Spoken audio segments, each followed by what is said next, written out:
bercandaan sesama anak yang kayak bully atau apa, tapi berbasis dengan race. Misalnya kayak anak aku sering dipanggil Chinese atau dipanggil karena mereka nggak tahu kita kita Asia apa gitu kan. Menurut aku sendiri itu adalah ofensif ya, karena Asia itu kan bukan cuman Chinese aja. Nah setelah anak lahir gitu, tantangannya apa membesarkan anak di luar negeri ini dengan budaya yang pasti berbeda ya dari di Indonesia? Itu dia challenge-nya. Challenge-nya adalah kita hidup di culture yang berbeda.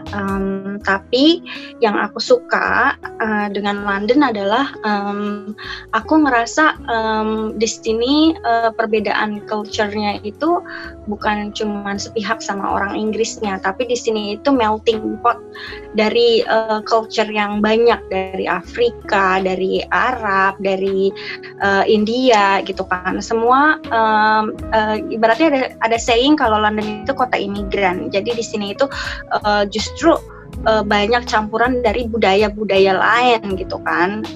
Dan itu yang aku suka tinggal di sini gitu kan. Walaupun kita minoritas dan ngegedein anak di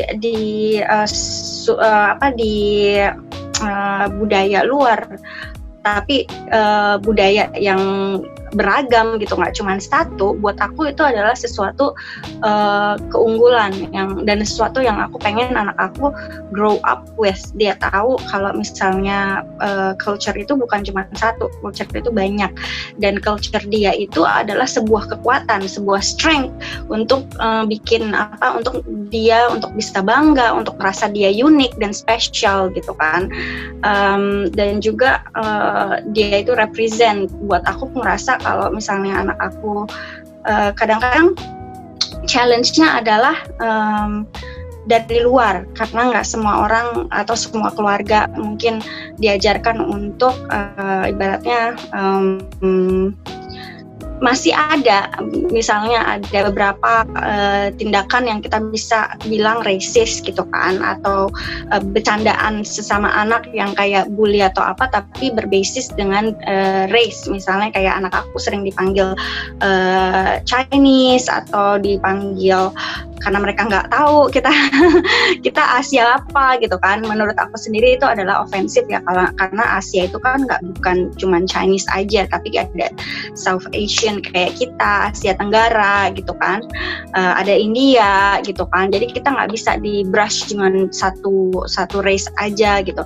Dan kadang-kadang anak aku masih ada yang ibaratnya ngejekin di sekolahnya dia ini, terus dia down gitu kan. Nah terus aku di situ aku sering nasehatin dia kalau misalnya perbedaannya dia itu adalah justru suatu kekuatan, dan apabila dia punya kejadian di sekolah dia seperti itu adalah kesempatan buat dia ngajarin temennya dan ngajarin orang siapa sih kita, siapa sih Indonesian gitu kan, apa sih Indonesian, harus tunjukin sama mereka siapa. Kamu harus bisa bela diri sendiri, terus bilang oh sorry aku bukan Chinese, aku itu Indonesian, Indonesia itu seperti ini gitu kan. Aku terus encourage untuk dia seperti itu, dan aku bangga gitu kalau misalnya dan berharap kalau misalnya dia bisa jadi ibaratnya duta bangsa ya.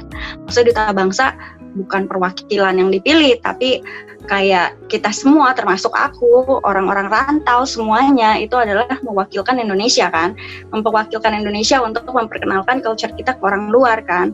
Dan itu yang menurut aku adalah kesempatan yang baik buat anak-anak aku untuk bisa menjadi duta yang bangsa di sini dan bikin Indonesia mungkin dikenal lagi di dunia barat, apalagi di Inggris gitu. Karena kebetulan kita juga masih sangat minoritas di sini, komunitas kita sedikit dan nggak banyak yang tahu Indonesia. Mereka banyak tahu Thailand, mereka banyak tahu India, tapi nggak banyak yang tahu culture dan Indonesia itu seperti apa sih gitu, Indonesian itu seperti apa sih gitu.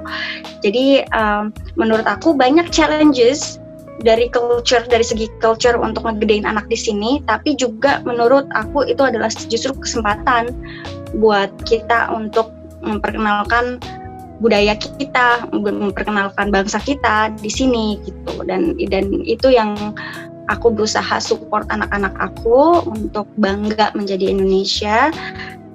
Justru lebih bangga karena dia di sini gitu kan. Justru dia lebih sayang sama Indonesia karena dia di sini, karena dia tahu Indonesia itu indah, Indonesia itu orang-orangnya sangat lovely gitu kan, dan dia sangat bangga menjadi Indonesian dan sangat bangga menjadi unik.